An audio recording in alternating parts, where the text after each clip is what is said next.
If it's time to descale your Keurig K-Iced and you don't want to use solution, this is the vinegar method that's worked for a lot of people on other models. Hi, I'm Meme. I've done this on several Keurig models and I'll walk you through this step by step, so let's get started.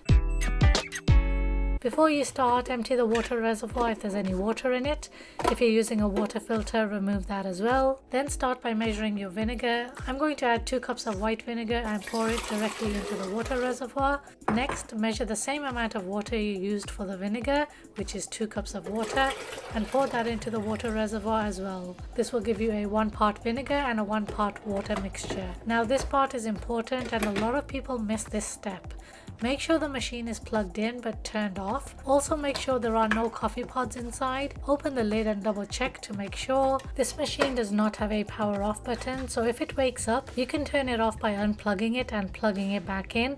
Just make sure you do not press any buttons after plugging it back in. If your descale light is already on, your machine has already prompted you to descale, so you can skip this step. If, like mine, your descale light is not flashing, press the 8 ounce and 12 ounce buttons at the same time. The descale light should turn on. Put a large mug or jug on the drip tray. Once the descale light starts flashing, the 12 ounce button should also be flashing. Press the 12 ounce button to start the descaling cycle. When the first cycle finishes, empty the jug and place it back on the drip tray to run another cycle. At this point, throw out any remaining solution in the water reservoir and wash and rinse the reservoir thoroughly.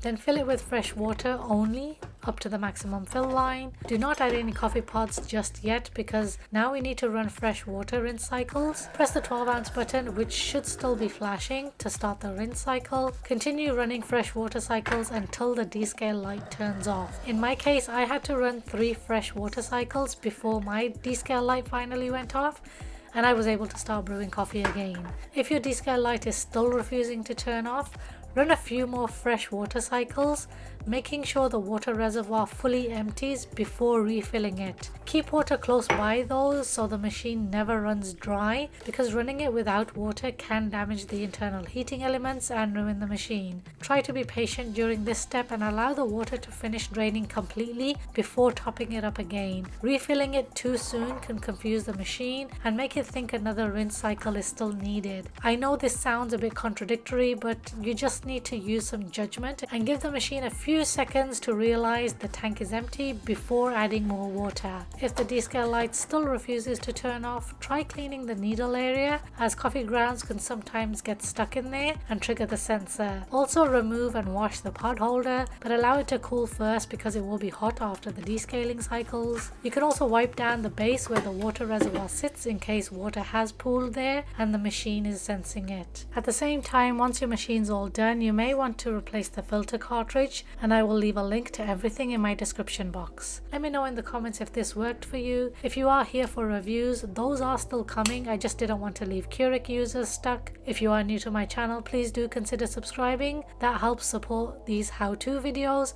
and I hope to catch you in my next video.